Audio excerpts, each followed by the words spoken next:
Good morning. All right, everybody. Good morning. It's 8 o'clock, and we are going to get started today on a very serious topic of fraud in the real estate transaction. I am normally very, very excited to present to you on these mornings. Today, I'm excited to help you prevent your customers from losing a lot of money. Um, Real estate fraud is very real in Florida. It's very real around the country. Lots of people fall victim to it every day, and we're going to go through some of that. But of course, for those of you that have been on my presentations before, we start off with a disclaimer that I'm an attorney and I provide the advice. But if you want specific legal advice, you've got to call me separately. For those of you that are new on my calls, just a little bit about me. I've been an attorney for over 20 years. I specialize in real estate law. I'm the past chair and scribe of the Naples Area Board of Realtors Legal Resources Committee, so I draft the NABOR contracts. And I'm on the FAR Bar Joint Drafting Committee, so I help draft the FAR Bar contracts as well. And we have a full service law firm that handles everything related to business and real estate, as well as a title company for all of your closing needs. I'm very excited now. We have 4 Spanish speakers in my office. For those of you that have Spanish speaking clients, we can accommodate them with ease now. I'm very excited about that. And today we're talking about a very serious topic of fraud. So let's start off with a little bit about, Florida has one of the most active real estate markets in the country. A lot of people moving down here. We all know the statistics during the pandemic and after about how everyone's moving to Florida. And really, fraud is part of the game now. It's just something you have to deal with in a real estate transaction where you've got large amounts of money moving around by unsophisticated parties. And as realtors, as title people, as attorneys, we have to stop the fraud and help our buyers and sellers. And that's what we're talking about today. So, Florida is ground zero. There is just no question about it. Um, Over $860 million a year are lost to fraud in Florida alone. If you can think about that number, nearly $1 billion a year, 860 million in Florida alone. Why is Florida such a prime target? High velocity, high volume, lots of fast transactions, and this is like prime pickings for fraudsters. You got a lot of remote parties, snowbirds, investors, relocating families, remote closings, wire transfers are the norm, and criminals can really just blend in. There's a lot of money moving around really fast. And once it's in the fraudster's account outside the United States, it's pretty much impossible to get back. But we've had some luck with recovery. We move fast, and when we see fraud, we move fast, and we've been able to help a lot of people, which I'm very excited about. But Florida is a prime target because of our public records laws, the way we communicate over email. And I'm going to harp on this a lot today, but one compromised email inbox can destroy a transaction because the fraudster can see all the emails going back and forth from the realtor to the buyer or to the seller to the title company. And again, with the elderly population, they're just highly vulnerable to new technology scams. They're using things and doing things they don't fully understand. And we, as the professionals, have to help our elderly customers just get through this process without losing hundreds of thousands of dollars. So, there are 4 major fraud schemes that I want to talk about today that you really need to be aware of. You got to know what's going on, you got to look for the indications of fraud. And the first one, the most prevalent one in our business, is the business email compromise. And what happens is the criminal fraudster gets into somebody's email, they monitor, they learn the deal, and then they send fake wire instructions to their bank. And I hate to say it in a Zoom full of realtors, but realtors are the ones that get hacked. You guys with your Gmail accounts and your AOL accounts and your Yahoo accounts and not using two-factor authentication, it's often the realtor who's been hacked. I've had a bank get hacked, so it was a small lender in Miami that got hacked. But in that case, we thought there might have been some inside help. But it's usually the realtor's email that gets compromised. So pay attention. Um, Red flags for business email compromise scams, the BEC scam. Last minute changes to wire instructions are the number one thing. The fraudster swoops in and they send an email to the buyer. Title company wire instructions have changed. Send your money now, quickly. We're closing today to this wire instructions, not the ones that were given to you before. This is the clearest sign of fraud. This never happens. If the wire instructions are going to change, then you've got a problem and you need to double, triple, and quadruple verify. They shouldn't change, really. But wire fraud through the business email compromise is kind of the biggest one. You got to look for things like Gmail with an I instead of an L, so it's Gmail with a capital L. No phones, no phone number to call. These are indications of business email compromise fraud. First of all, in our office, and I think almost every title company now, the wire instructions will not change. Um, we use two-factor authentication on everything from our closing software to our email to our to Adobe and everything else. And the biggest thing that you can do with your customer, and really your customer should be doing this, is call from an independently verified phone number. Like for example, in our office, we won't give out the last four digits of the account number. You have to call the office and get the last four digits of the account number just to make sure that we check with you that you know what you're doing and you're not a fraudster, because fraudsters won't call. So, and then we will never email you new wire information. That's kind of like a training you have to do for your customers. The wire instructions won't change, and you need to call and verify if they do for any reason. The next type of fraud is the seller impersonation and vacant land fraud. Any of you from Marco Island or from the Estates or from Lehigh, this is huge. Cape Coral. Fraudster looks like they own the Florida parcel. It's vacant land.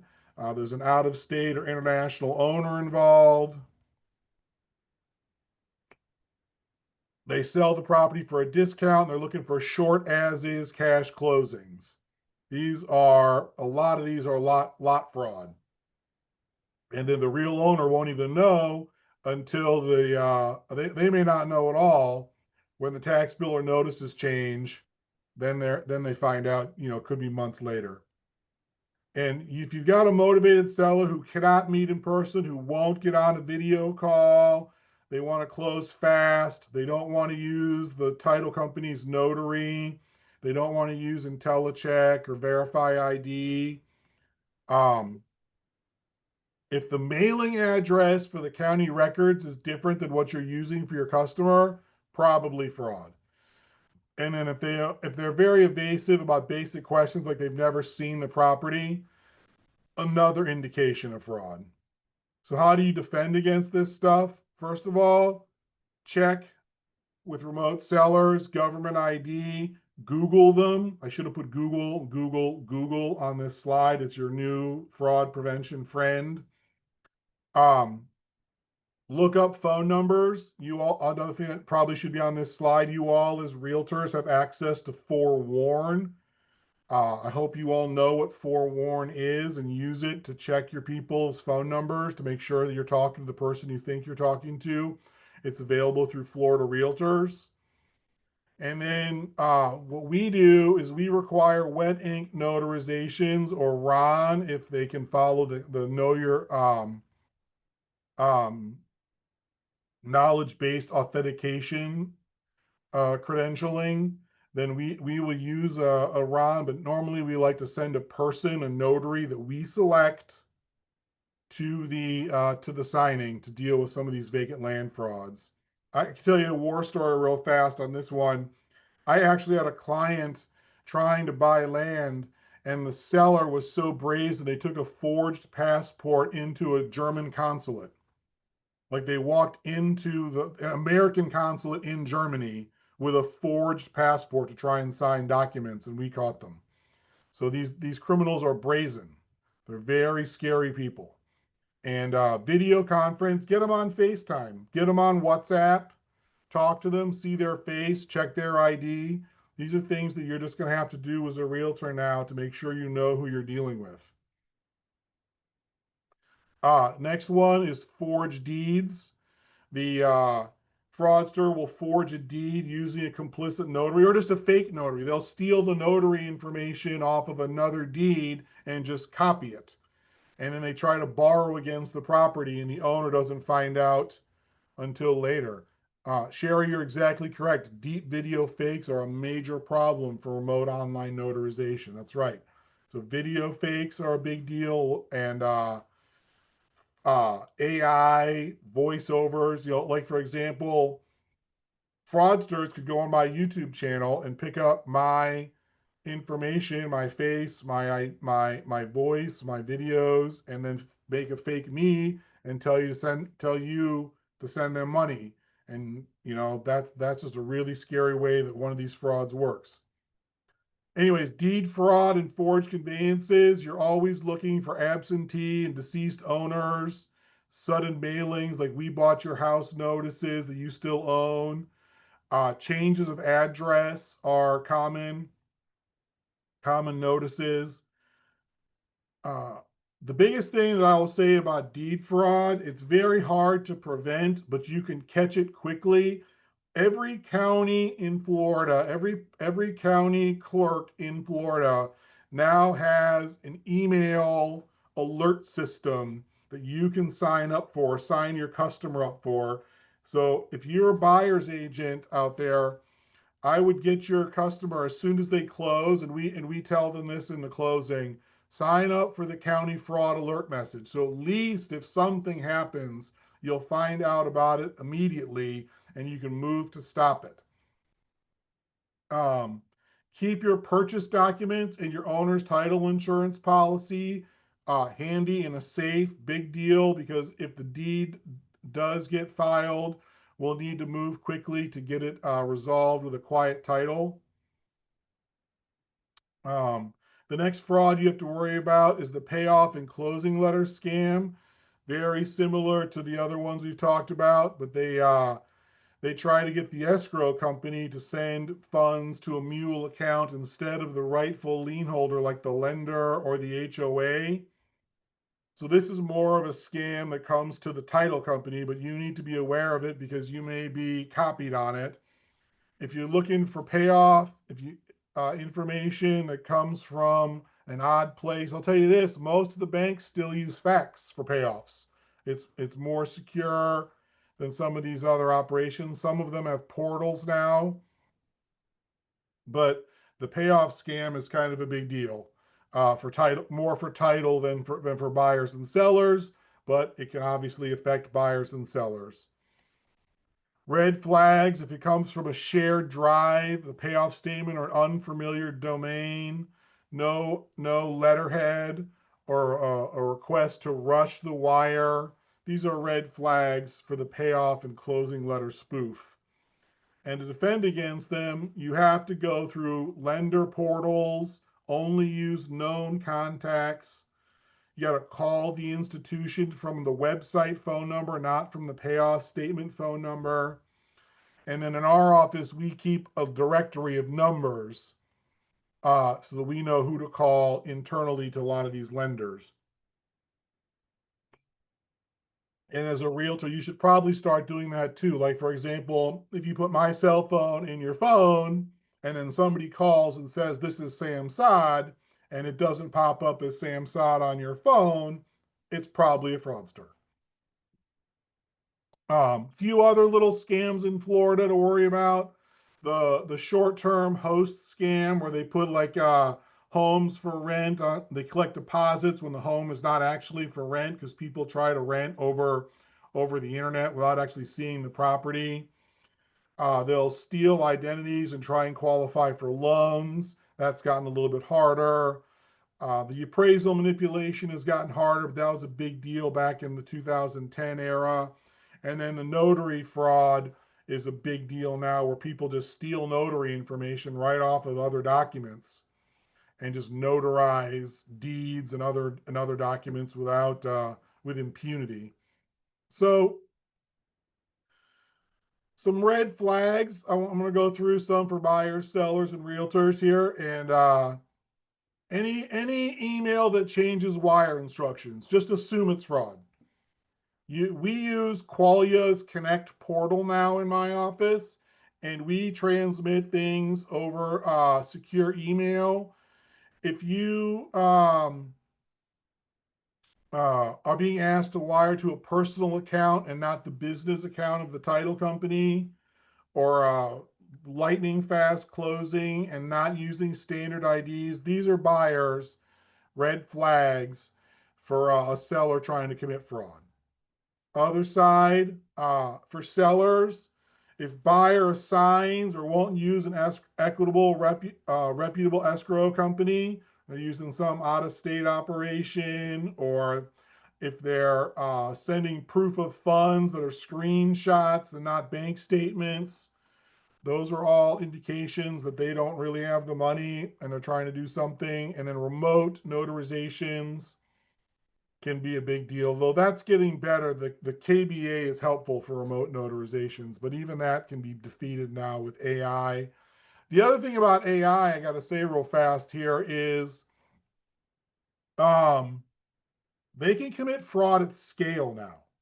It's not like a fraudster sits in one email box and then defrauds one person. No, no, no. They can sit in hundreds or thousands of email boxes with AI now, and they can just monitor and look for keywords and things. It's very, very scary what AI can do. I actually went to a conference in 2023 that was talking about some of this stuff.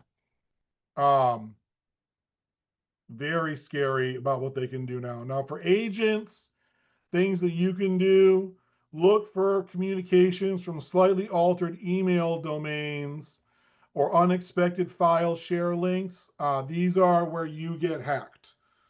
As the agent, again, you are typically the one that they target because you're in the middle of the transaction. You're copied on everything. Um, Things to look for: not showing ID, refusing a video call. I swear, it's so easy. You guys have smartphones, your customers have smartphones, get them on a video call and just look at their face. Make sure it's who they say they are. Uh, Della, you said here before I switch to the next slide. Um, Della, that's great to send that email to your listings, but you need to mail in U.S. mail a um, U.S. mail a notice to your sellers. Hey, we listed your property. We're really excited. We're going to be working with you. Thank you for signing my listing agreement. And call me if this is not correct, if anything is incorrect, and actually physically mail them a letter to the address on the property appraiser's website. This is kind of an easy way to defend um, your from fraudsters, because fraudsters not going to call you back and say, oh yeah, this is correct. So things that you can do: make sure that you request a clear copy of a current government issued photo ID. If they refuse to provide it, that's a major red flag.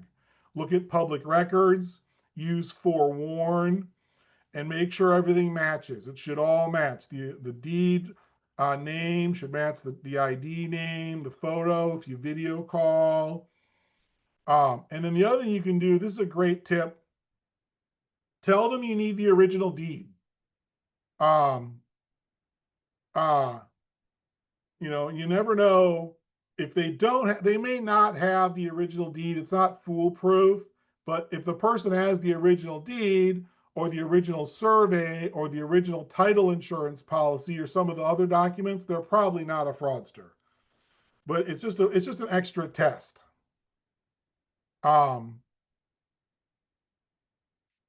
and yes, video calls, Sherry, are getting more tricky with AI. That's right. It's very scary. Set expectations on day one. Uh, get your broker set up and have them get you a wire ID safety notice and let them know title instructions, title company wire instructions won't change. Call the main number from the website. We're going to ask for ID. You're going to use portal. You're going to have to sign into a portal for the title company. These are all things that are just new and in our world you're going to have to do. Authenticate every money move. And we do this in our office. Identify payee details. We maintain a callback checklist. And just by a show of hands here in our little chat here today, who uses two-factor authentication? Okay, see a couple of hands going up. Good, Tanya. I see some people raising their hands on video. If your hand is not raised, you're going to be a victim of fraud. Everyone should have their hands up right now. Two-factor authentication. Turn it on your email. Turn it on your computer accounts, your bank accounts. It's just the way it is for the future. Two-factor authentication is great, and there's a number of different ways to do it. Google it, research it, but please help us.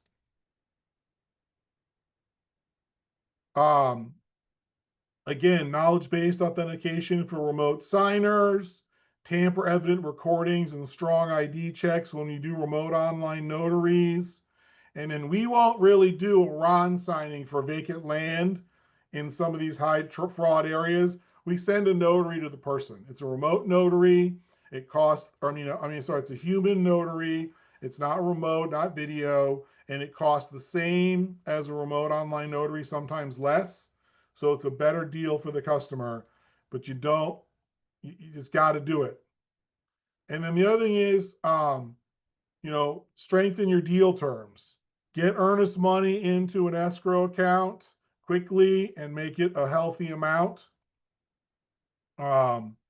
Don't allow deals to be assigned without at least some verification of who the new buyer is. And we can close fast. We can close a deal in 10 days or shorter in our office sometimes, but not at the expense of verification. And that means monitoring the paper trail. I have fraud alerts set up for everything in our office with the county. We keep everything in secure files. You need to do the same. If you've got investors that you're working with, this is a big deal. They're not paying attention to every single detail and every single property if they're a large investor. So you have to help them by looking at their bill, at their tax statements, make sure the tax bill's going to the right place, HOA statements, tenant statuses. These are all things that you need to look for. So what do you do if you become a victim of or suspect fraud? What do you have to do? Well, you have minutes. You don't have hours. You don't have a day. You have minutes. If you've got a wire going out, get a hold of the receiving bank and get that wire frozen. If you realize fraud is in process, call every bank. Call the sending bank, call the receiving bank, get a hold of somebody, get a hold of the fraud department and get a hold on that wire. If you just suspect fraud, call me immediately, call my cell, and we will get on it. We have contacts with the FBI. We will file an IC3 complaint, and we have a way to preserve everything. And this right here, do not delete. Do not delete anything.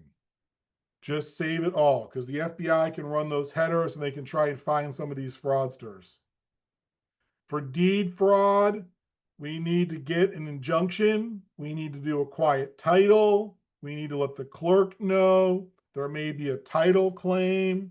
We need to do a credit freeze. So for deed fraud, it's speed is everything. The first 24 hours can determine whether funds are frozen or gone. So just it's a fast act. It's as soon as you notice the fraud, you got to get everything in motion at once. And sadly, in my office, with so many transactions, we do over 1,000 a year. We see all this stuff, and we've caught so much. I can't give an estimate, but we've saved a lot of people a lot of money in our office from fraud. Just a few FAQs about fraud and fraud prevention. First of all, title insurance does not cover uh, wire fraud. It's a cyber crime, not a title defect. But if you have forged deeds and undisclosed liens, then title insurance becomes essential for buyers. So it's very important for a buyer to get title insurance.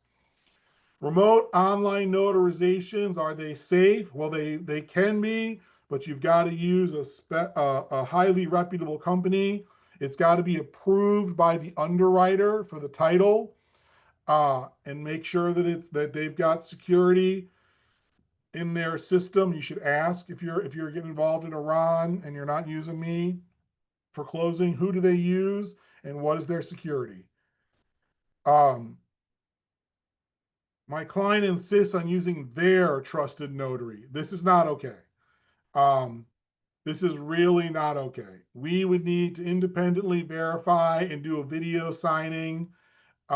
We really only use in-person notaries by professionals that we employ around the country, really around the world through a notary network. And uh, we don't do trusted notaries very often. If they go to an attorney, I can look up that attorney and call them and say, are you an attorney? And look at their bar registration, then maybe we can do a notary. But we're not sending you to a UPS store to do a signing anymore. That's just not going to happen. Safest way to transmit wire instructions, we provide them once in a secure portal or at a in-person meeting, and we require a callback. And let me say this about wire instructions. Let's try this. Raise your hand if you think you should send your broker's wire instructions for the commission to the title company. Good. Nobody raised their hand. Raise your hand if you think you should help your seller get their wire instructions to the title company. Good. Raise your hand if you think that the title company needs help getting their wire instructions to the buyer.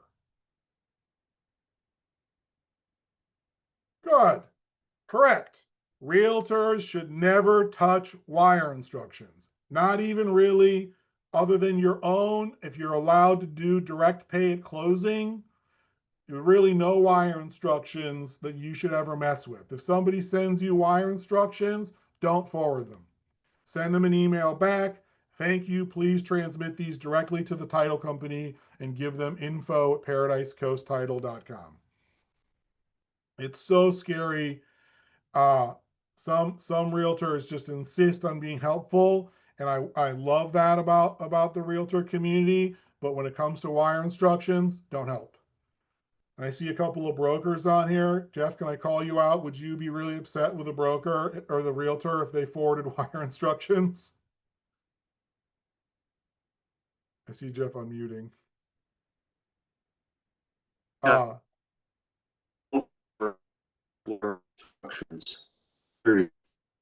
oh, Jeff, your video's freezing. That's okay. We'll come back to you. How do I protect myself from vacant lot fraud and vacant lot from impersonation? Enroll in the county fraud alerts. It's great. It's free. It takes 5 seconds. You put your name and your email address into the clerk's website, and they will send you an email if anything changes. The other thing is, check the property appraiser every once in a while, and if your mailing address randomly changes, you are a victim of fraud. Culture beats criminals. Make security a habit. It's what you got to do. It's not a one-time thing. It's a routine. We don't change wire instructions. You have to be fast. Anytime there's a near miss or even a fraud, talk about it in your office. Tell the other realtors in your office what you saw, what you heard, what happened in your deal, so that we can all be paying attention. And then keep it human. Don't text. Call them. Get on the video call. 2 seconds. Hey, how are you, Bob? Just checking in. You're making sure you got the wire instructions from the title company? You know, video calls, I think, are really what's going to save us in the future. But um, it really comes down to the realtor. Uh, Florida has a very dynamic market, and the criminals are really fast and really good. You just got to follow the patterns, set expectations, and if the deal feels off, we're going to slow it down, and you should too. Just double check everything. Takes a half an hour or an hour or a day to get everything verified. Uh, it's better than losing hundreds of thousands or $1 million. And if something slips through the cracks, speed, speed, speed. Call the sheriff, call the FBI through IC3, call the bank that sent the money, call the bank that's receiving the money, call the customer to let them know what's going on, call the title company, call the lawyer. It's speed, speed, speed to prevent fraud. And Susie, you were asking what notary network do we use? I do not know the exact name. We use a couple of them depending on the location. But with this, I will open it up to questions. If you've got anything that you want to discuss, please unmute yourself or write in the chat.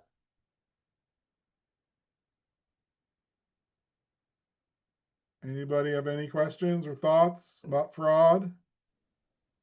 Jeff is asking, how do you sign up for county fraud alerts? You go to www.callyourclerk.com and you sign up for the fraud alert on the main web page. It's, every county in Florida now is required by statute to have a fraud alert system. And so you can find it on your county website. Yes, Susan, I will send the slides. Has anybody been a victim of fraud that is not too embarrassed? They want to tell what happened? Oh, Paulo, this is a great question. Many of us use Gmail. What should we use? Any recommendations? Paulo, your name is Paulo Geraldo. I would create paulogeraldo.com and get an email address at that website and not use Gmail. If you do use Gmail, set up two-factor authentication. If you use any of these websites, they all have strong passwords. I can't believe I didn't say that this morning. Strong passwords with symbols and capitals and numbers. 1, 2, 3, 4, 5 is no longer a good password.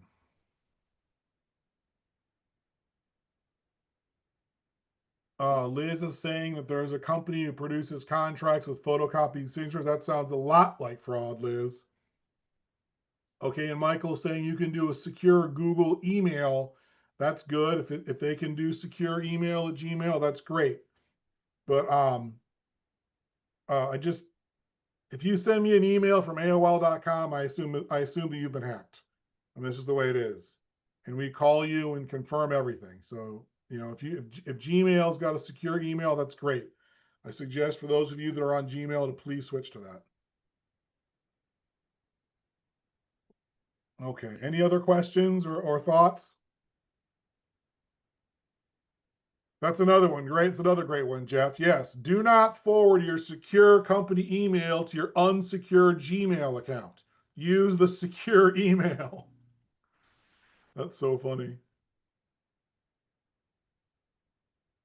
Other thoughts or concerns? You can unmute yourself. Patricia, on the changing the correct names ones, give me a call and I'll help you with that. All right, everybody. It's 8:30. It's a little after. I try to keep these kind of short. I thank you very much for your time today. If you have any questions, please email, text, or call me. And I will talk to you all soon. Thank you very much.